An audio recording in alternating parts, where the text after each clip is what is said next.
Introduction. Why SAR?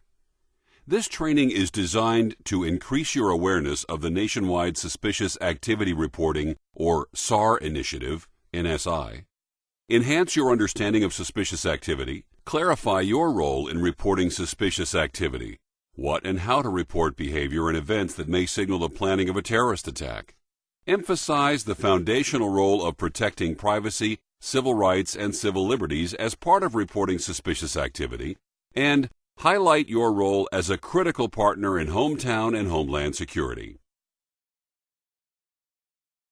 Meeting post-9/11 community needs.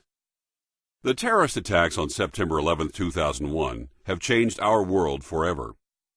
Since 9/11, terrorist organizations have continued to plot and deliver devastation in our country and throughout the world. The public must work together along with government, all of our first responders, the private sector, and public safety officials to prevent terrorist acts before they occur. In today's challenging environment where those that threaten our safety may come from halfway around the world or just around the block, you have an important role in helping keep your community safe.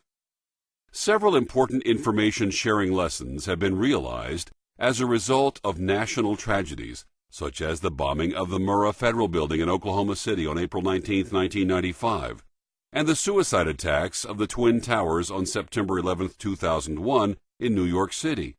Most notably that reports of possible terrorism indicators were not shared or analyzed in a way to help connect the dots and prevent these horrible events from unfolding. Since 9/11, most states and many major metropolitan areas have developed intelligence fusion centers to ensure that terrorism and other related criminal information gets analyzed and forwarded to the right place for follow-up investigation. In support of fusion centers, several vital public safety information sharing initiatives have developed. The Nationwide Suspicious Activity Reporting, or SAR initiative, also known as the NSI, helps ensure that terrorism-related information reported as suspicious activity is shared on a national level. Your state and local law enforcement and homeland security agencies, to include fusion centers, have established SAR collection and reporting processes that allow them to submit SARs to the NSI. The NSI provides law enforcement with another tool to connect the dots to combat crime and terrorism.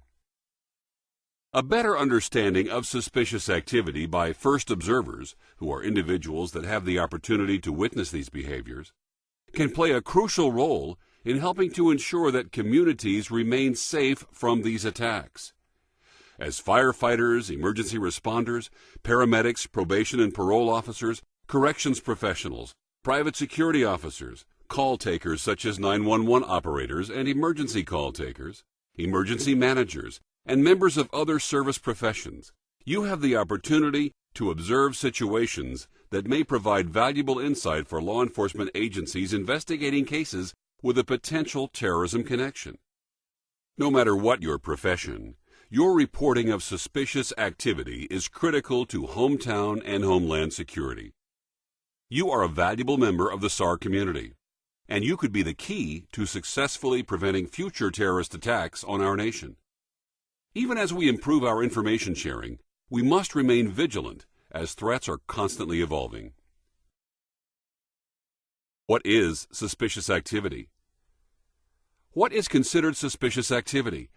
One of the key lessons learned from September 11th and other terrorist attacks around the world is that events that may seem unrelated may actually be part of a larger terrorist plot. Like other criminals, terrorists engage in precursor actions to carry out their plots for destruction. They make plans, acquire materials, engage in information collection, and often commit other criminal activities in support of their plans. These actions produce activities or behaviors that may be suspicious, indicators of what may lie ahead, or possible pieces to a larger puzzle.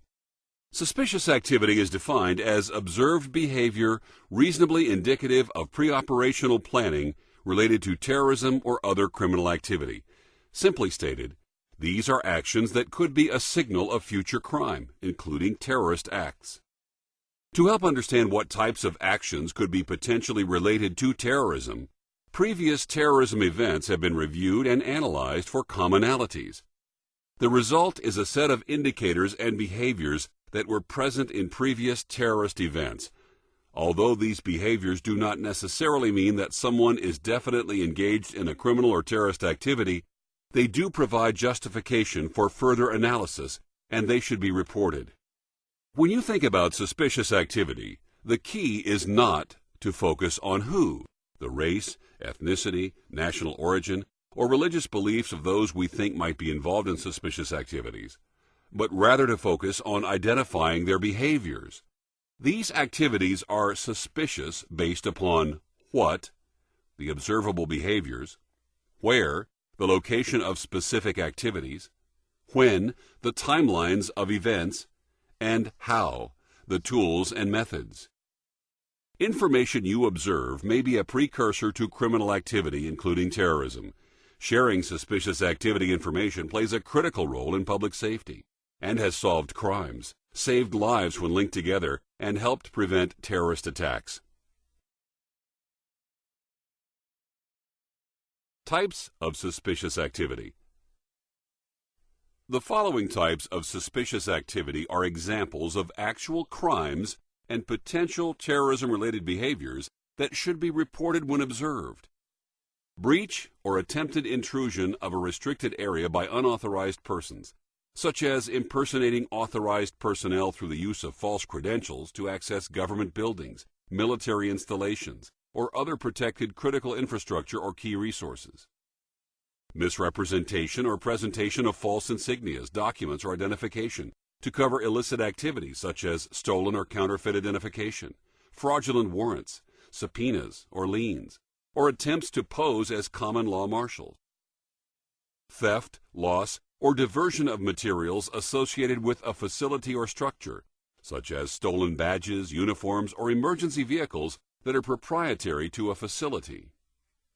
Sabotage, tampering, or vandalism of a facility or protected site, such as arson or damage committed at a research or industrial facility. Cyber attacks to compromise or attempt to compromise or disrupt an organization's information technology infrastructure, such as attacks on servers, tracking software on group websites, or efforts to clog or overwhelm communication lines. Expressed or implied threat to damage or compromise a facility or structure, such as written or verbal threats against individuals, groups, or targets. Aviation activity or operation of an aircraft in a manner that reasonably may be interpreted as suspicious or posing a threat to people or property, such as requests for pilot training that is inconsistent with normal flight training procedures, or flying in restricted areas near military or government facilities or entertainment venues. These suspicious activities are crimes. If you observe these activities, call 911 immediately. Other potentially criminal or non-criminal activities that may be considered suspicious activity, some of which may be constitutionally protected, include eliciting information or questioning individuals at a level beyond curiosity about a facility's or building's purpose, operations, or security, such as attempts to obtain specific information about personnel or occupants, equipment, or training related to the security of a facility. Testing or probing of security to reveal physical, personnel, or cybersecurity capabilities, such as repeated false alarms intended to test emergency services response time and rehearse procedures. Recruiting or building operations teams and contacts, personnel data, banking data, or travel data. Material acquisition or storage of unusual quantities of materials, such as weapons, cell phones, pagers, fuel, chemicals, toxic materials, and timers. Acquisition of expertise or attempts to obtain or conduct training in security concepts, military weapons, or tactics, or other unusual capabilities that would arouse suspicion in a reasonable person. Discovery of unusual amounts of weapons or explosives that would arouse suspicion in a reasonable person. Incidents or actions that could threaten the safety of places or events, such as entertainment venues, public health facilities, or the agricultural sector with regard to their personnel, facilities, systems, or functions. Photography, observation, or surveillance of facilities, buildings, or critical infrastructure and key resources beyond casual tourism or artistic interest, to include facility access points, staff or occupants, or security measures. Photography, asking questions, and other similar activities are protected under the First Amendment of the U.S. Constitution, unless connected to other suspicious activities that indicate a potential link to terrorism. If you report on these types of activities, a law enforcement officer or analyst will need to gather or assess additional information, taking into account all of the circumstances before making a decision on whether this activity has a potential connection to crime or terrorism. It is important to recognize that a single suspicious behavior or act by a person does not make him or her a terrorist. But reporting the behavior or incident you observe so that law enforcement can compare it with other pieces of information is critical to understanding whether additional action is appropriate. When you observe something that you think law enforcement should know about, you should report it.